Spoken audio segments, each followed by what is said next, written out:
शब्द विचार भाग 1 में हमने शब्द और पद के बारे में जाना। शब्दों का वर्गीकरण व उनके अंतर्गत 2 प्रकारों को जाना, जिसमें पहला था स्रोत या उत्पत्ति के आधार पर, दूसरा रचना के आधार पर।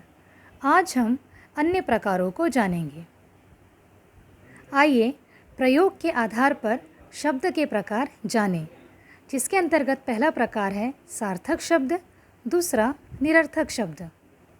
सार्थक शब्द जिन शब्दों का कोई अर्थ होता है उन्हें सार्थक शब्द कहते हैं, जैसे रोटी, नमकीन आदि। निरर्थक शब्द जिन शब्दों का कोई अर्थ नहीं होता है उन्हें निरर्थक शब्द कहते हैं, जैसे वाय, वाणी आदि। अर्थ के आधार पर शब्द के 5 भेद होते हैं। पहला एकार्थी शब्द, दूसरा अनेकार्थी शब्द, तीसरा पर्यायवाची शब्द, चौथा विलोम शब्द, पांचवा श्रुति सम भिन्नार्थक शब्द।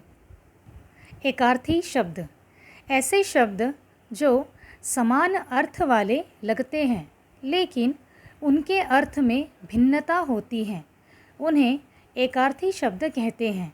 जैसे अस्त्र, फेंक कर मारा जाने वाला हथियार। शस्त्र, हाथ में पकड़कर चलाया जाने वाला हथियार। यह 2 शब्दों में दोनों के अर्थ भिन्न भिन्न हैं। अनेकार्थी शब्द वे शब्द जो एक से अधिक अर्थ देते हैं उन्हें अनेकार्थी शब्द कहते हैं। उदाहरण देखें। कनक, कनक का अर्थ है गेहूँ भी होता है, धतूरा भी होता है और सोना भी होता है।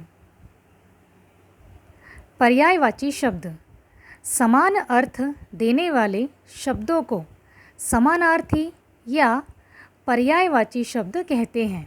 जैसे उपवन का पर्यायवाची शब्द है वाटिका, बाग, उद्यान।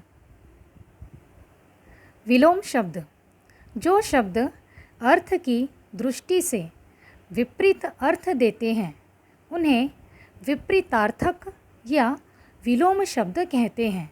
जैसे गरीब शब्द का विलोम शब्द हुआ अमीर। श्रुति सम भिन्नार्थक शब्द हिंदी भाषा में कुछ शब्द ऐसे हैं जो सुनने में समान प्रतीत होते हैं लेकिन अर्थ में पर्याप्त विभिन्नता होती है। ऐसे शब्दों को श्रुति सम भिन्नार्थक शब्द कहते हैं। उदाहरण देखें। यहाँ अनल और अनिल सुनने में एक जैसे शब्द प्रतीत होते हैं, लेकिन अनल शब्द का अर्थ है आग और अनिल शब्द का अर्थ है वायु। व्याकरणिक प्रकार के आधार पर शब्द के 2 भेद हैं। पहला विकारी शब्द, दूसरा अविकारी शब्द। विकारी शब्द जिन शब्दों में लिंग, वचन, काल तथा कारक के कारण विकार होता है अर्थात परिवर्तन होता है, उन्हें विकारी शब्द कहते हैं। विकारी शब्द के 4 प्रकार होते हैं। पहला संज्ञा, दूसरा सर्वनाम, तीसरा विशेषण, चौथा क्रिया। अविकारी शब्द जिन शब्दों में लिंग, वचन, काल के कारण कोई परिवर्तन नहीं होता है उन्हें अविकारी शब्द कहते हैं। अविकारी शब्द के 5 प्रकार होते हैं। पहला क्रिया विशेषण, दूसरा संबंध बोधक, तीसरा समुच्चय बोधक, चौथा विस्मयादि बोधक और 5वां निपात।